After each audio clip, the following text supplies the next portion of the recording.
Real Madrid just completely dominated Manchester City, and for the majority of the match they barely had to try, as they masterfully created tactical advantages around the pitch to leave City bamboozled, as Pep put out his worst tactical approach of the season. This is exactly how Los Blancos came out on top. The foundation of Madrid's dominance was built on simplicity, as Manchester City sleepwalked into every single trap that Real Madrid set. City set up in a 4-4-2 defensive shape, led by Marmoush and Savinho, but their pressing structure contained a fatal flaw that Real Madrid would exploit mercilessly throughout the match.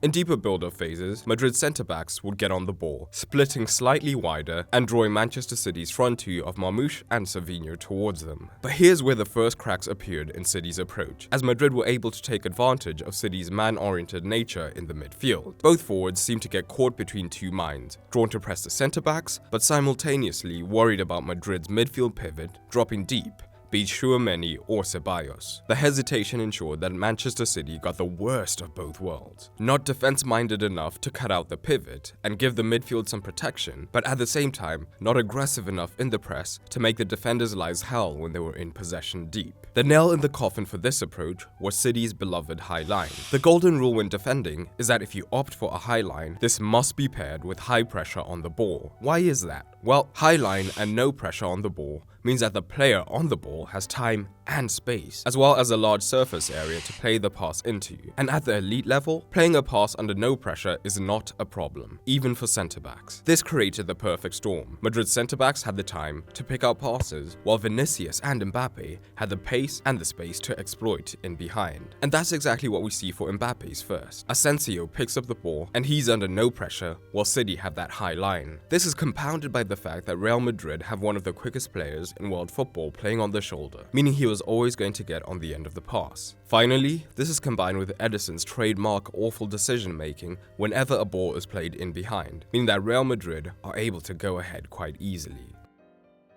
But it was in the midfield where Madrid's superiority truly shone. The double pivot of Ceballos and Tchouaméni orchestrated a masterclass in manipulating space. They quickly identified that City's own double pivot of Gundogan and Gonzalez were operating with quite strict man orientation whenever Madrid were on the ball deep. Rather than try and break free of this marking, Madrid's midfield duo used it as a weapon against City. Tchouaméni would often drop deepest, though he and Ceballos were interchangeable, and Gundogan was the more aggressive of the double pivot, and he would immediately spring forward.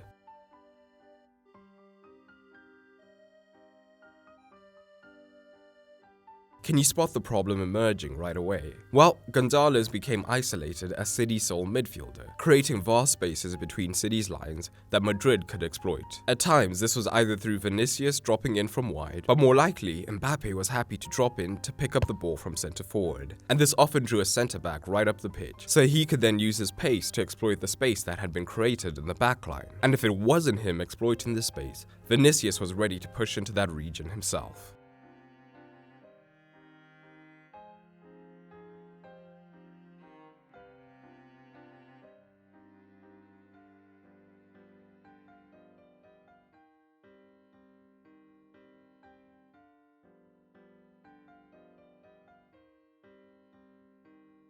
But rather than solely use the space between the lines for their forwards to drop into, Madrid executed a more sophisticated approach. This is where Jude Bellingham's role became crucial. Madrid's midfield approach was methodical. Ceballos and Tchouaméni began to creep slowly deeper and deeper, manipulating City's pivots to follow, and this created space between the lines that Bellingham was ready to take full advantage of. When defending, he may have been playing as a left winger, but in possession, he then tucked into the attacking midfield role. The result? Again, it was a man free between the lines with time and space, facing a higher line, and with pacey players ahead of him. And this spelled danger.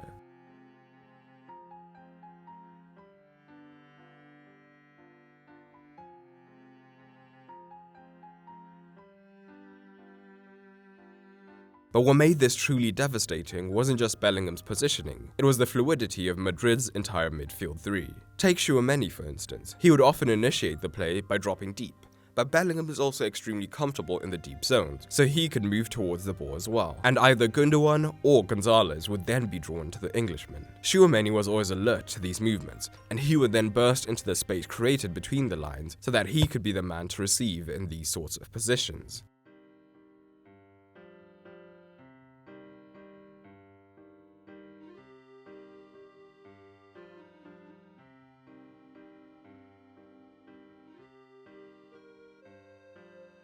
This might be the best example of that. Ceballos drops beyond Tchouaméni, drawing Gundogan, and Bellingham is occupying Gonzalez. So Tchouaméni moves between the lines, and he receives and plays an excellent pass to Mbappe. Faced with this systematic dismantling, City had to react, but their attempted solution would only compound their problems. Bernardo Silva, operating from the left wing, knew that Gonzalez was struggling heavily whenever Gundogan was drawn high up, so more and more in that first half, he began to tuck in centrally to assist the Spaniard. The issue, of course, was that Valverde and Rodrigo were holding the width down the right-hand side, so Madrid could immediately enact the switch to the right back. This would lead to a couple of scenarios. Gvardiol being isolated 2 versus 1 against the right-wing pairing, allowing Madrid to wreak havoc down the right wing. Or Bernardo, as we've seen him do in the past, tried to do the job of 2 men by subsequently moving out to the flank to assist Gvardiol. The issue, of course, is evident, because a quick switch meant that Gundogan would still be caught high up, meaning that once again, space had emerged between the lines.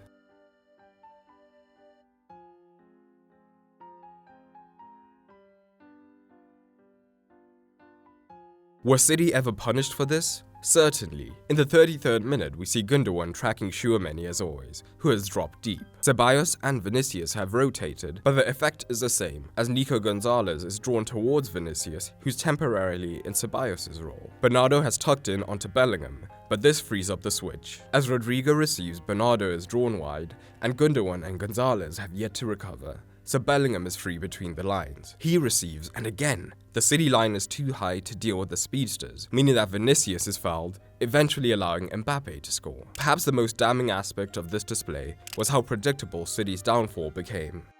Madrid didn't need to adapt or adjust their approach throughout the match. They simply continued to exploit the same tactical flaws that they identified in the opening minutes. But what did you make of the match? Drop it down below and let's start a conversation. And if mastering tactical analysis is something that interests you, I have great news. The waitlist for an exciting project I've been working on to teach you everything I know about tactical analysis is officially open. All you have to do is click the link down below, fill out 1 or 2 questions, and you'll be signed up to the waitlist.